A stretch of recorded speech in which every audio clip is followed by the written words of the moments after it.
여러분 안녕하십니까? 오늘 아침에는 창문을 열어놓고 자니까 아침에 일어나서 춥더라고요. 계절이 확실히 바뀌어가는 것 같습니다. 이제 비가 그치고 가을이 오면 이제 정상적인 날씨가 찾겠죠.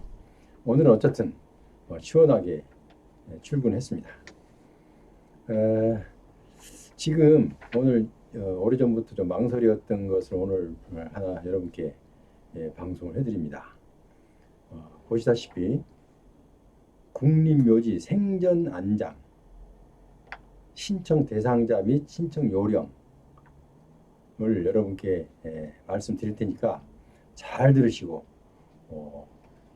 생전 안장 그 심사 신청을 할 때 꼭 통과되도록 여기서 뭐 거부당하는 일이 없도록 철저히 준비를 해야 되겠습니다.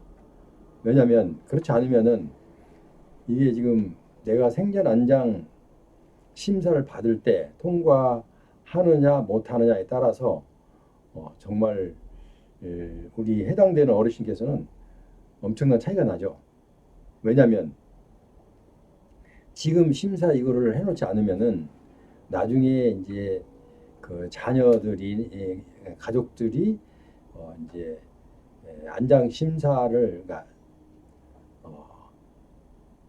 사망 신고했을 때 이제 국립묘지 안장이 돼야 되잖아요. 그런데 국립묘지 안장이 되기 전에 그 보훈 안장심사위원회에서는요, 보훈처에서는 여러분이 과연 국립묘지에 안장이 가능한 사람인지 아닌지를 이렇게 각 기관에 일단 조회를 통해서 혹시라도 여기 나와 있는 병적 기록 이상자나 아니면 금고 1년 이상 실형을 받은 사실이 있으면은 그걸 놓고 또 심사위원회를 열어서 적법 여부, 그러니까 안장 가능 여부를 판단하게 됩니다. 그것을 막기 위해서 이제 보훈부에서는 몇 년 전에 옛날부터는 그렇게 하면은 그 이미 그 심사할 때 한 3주 정도를 걸려요. 그럼 3주 정도는 결정이 되지 않는 상태에서 3주 정도를 기다려야 되는 이런 어려움이 있었어요. 그래서 한 3년 전부터 국립묘지 생전 안장, 그러니까 살아 계실 때 이분이 국립묘지 안장 자격이 있는지 없는지 이것을 판단하기 위해서 생전 안장 심사위원회를 구성을 해놓고 지금 신청을 받아서 안장 여부를 심사해서 통보해주고 있습니다. 자, 그러면은 이제 아시는 분도 있고 아직 모르시는 분도 있어요. 그런데 이 부분에 대해서는 해당자께서는 대단히 중요합니다. 대단히. 왜냐하면 근데 여기 신청자가 무조건 다 신청할 수 있는 게 아니고 연세가 75세 그러니까 생일로 따져서 만 75세 이상이 되어야 됩니다. 신청 자격은. 만 75세 미만에는 신청할 수가 없고 만 75세 생일을 따져서 만약에 어르신이 오늘 만약에 8월 23일인가요? 24일인가? 어쨌든 오늘 날짜 생일이면은 오늘 날짜가 넘어간 다음 날까지 해서 만으로 따집니다. 만으로 생일 따져서. 그러니까 병적 기록 이상자 있는 자와 또 두 번째 금고 1년 이상 실형을 선고받은 어르신께서는 이런 사실이 있으면 꼭 사전에 생전 안장 심사를 받아야 됩니다. 그래야만이 통과를 시켜놓고 편하게 남은 여생 편하게 생활하시면 되겠습니다. 그런데 이제 문제는 이 국립묘지 생전 안장 신청을 해서 과연 인정을 받느냐, 이거는 인정할 수가 없이 불인정 받느냐에 따라서 이제 큰 차이가 나죠. 왜냐하면 인정을 못 받으면 이제 천상 국립묘지는 안장이 불가능한 거죠. 그러니까 인정을 받아야 됩니다. 받아야 되는데 그럼 받기 위해서는 어떻게 해야 됩니까? 내가 노력을 최선을 해야죠. 병적 기록 이상자는 뭐냐면 특별한 건 아니고요. 뭐 군생활하다 뭐 사고를 쳤거나 또 뭐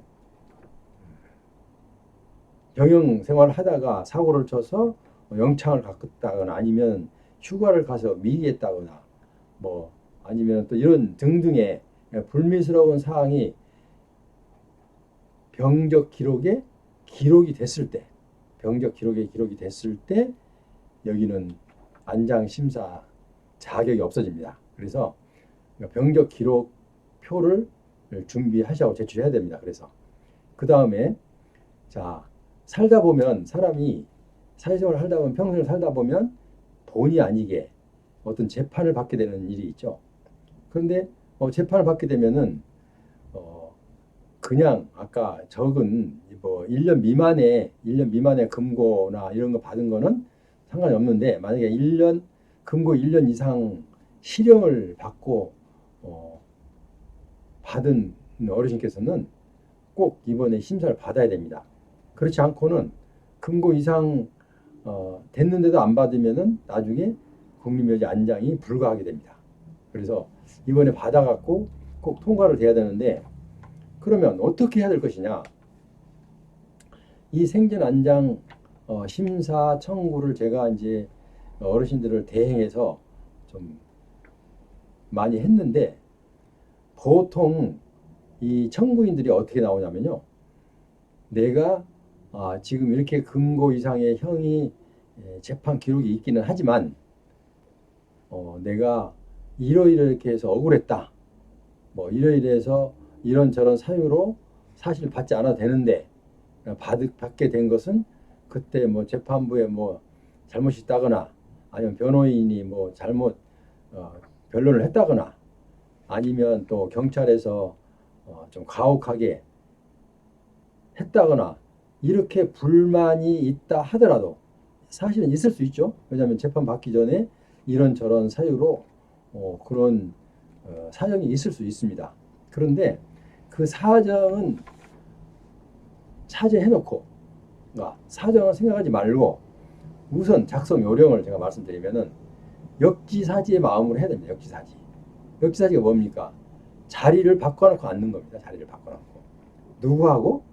심사위원하고 나하고 자리를 바꿔놓고 앉는 거예요.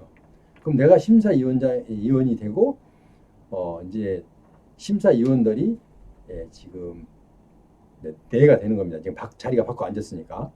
그러면 이제 심사위원 자리에서 한번 가만히 들어보세요.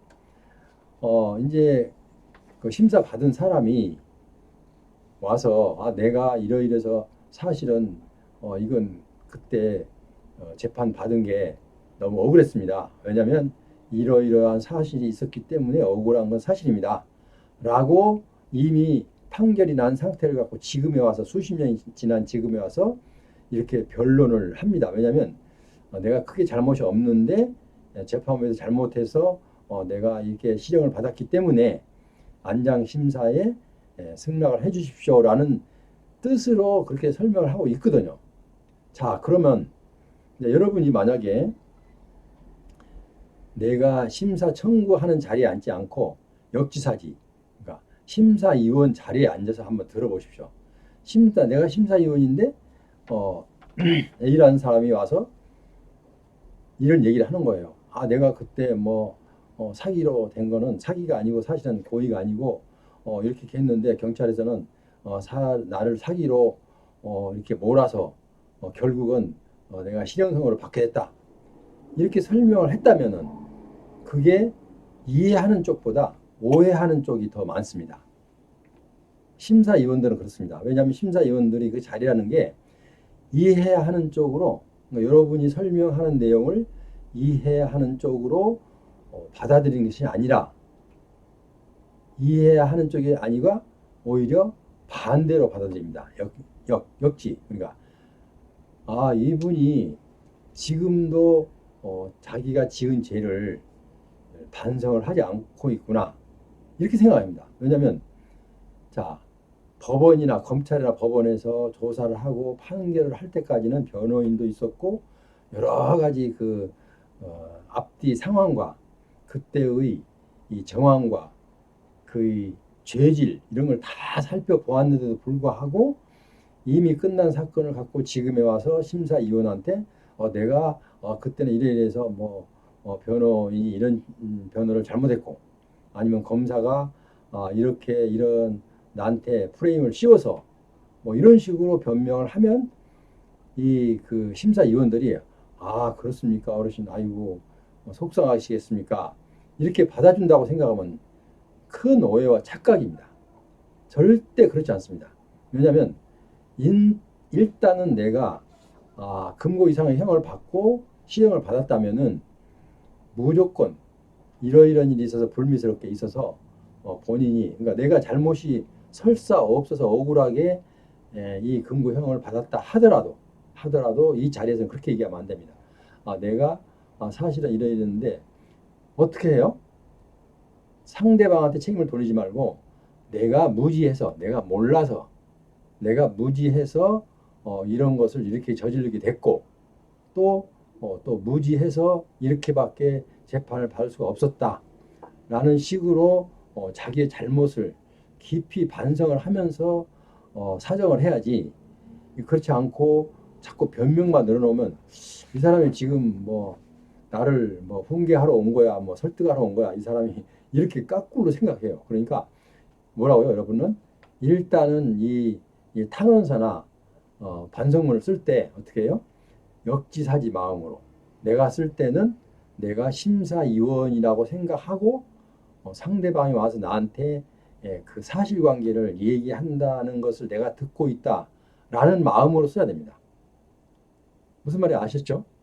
그러니까 항상 입장을 바꿔놓고 생각을 해봐라 이거죠.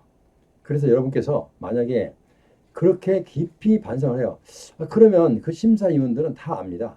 왜? 이미 판결문을 먼저 다 봤거든요. 보고 이미 그 심사할 때는 이미 다 알고 있어요. 그러니까 그 태도가 그 내용은 알고 있지만 이렇게 된 건데 사실은 이때 내가 그때는 이러이런 사정 때문에 뭐 잘 몰라서 그랬다. 그리고 또 그거는 생각지도 못한 그 의외의 상황이 벌어졌고 내가 큰 실수였다. 어쨌든 그래서 죄송합니다. 그러니까 용서해 주시고 저를 생전 안장 대상자로 선택해 주십시오라고 해야 됩니다. 그래서 오늘 제가 이 방송한 이유는 바로 이 3번 역지사지 반성문이나 탄원서 작성 요령을 말씀드리려고 지금 오늘 방송을 하는 겁니다.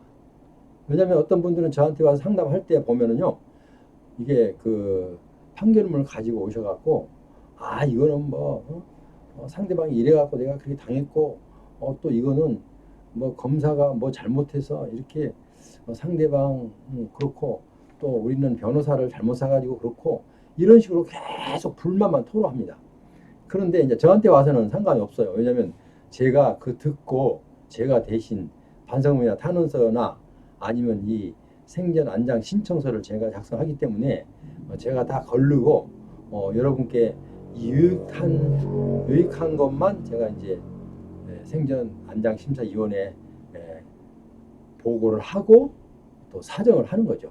그러니까 이제 그런 건 상관이 없는데 저한테 와서 얘기하듯이 만약에 오지 않고 본인이 직접 신청하실 때 이거를 꼭 내가 심사위원 자리에 앉아 있어 보니까 저 사람이 어떻게 얘기하는가 그렇게 듣고 근데 그 사람이 자꾸 나한테 내가 심사위원인데 내 앞에 앉은 그 반성인이 와서 자꾸 변명만 계속 늘어놓으면 심사위원은 그걸 그대로 받아들입니까? 절대 안 받아들입니다. 왜? 이미 다 확정된 판결문이 있으니까 거기다 이미 무게를 두고 있는데 내가 변명해봤자 이 사람은 지금까지도 반성을 하지 않고 있구나.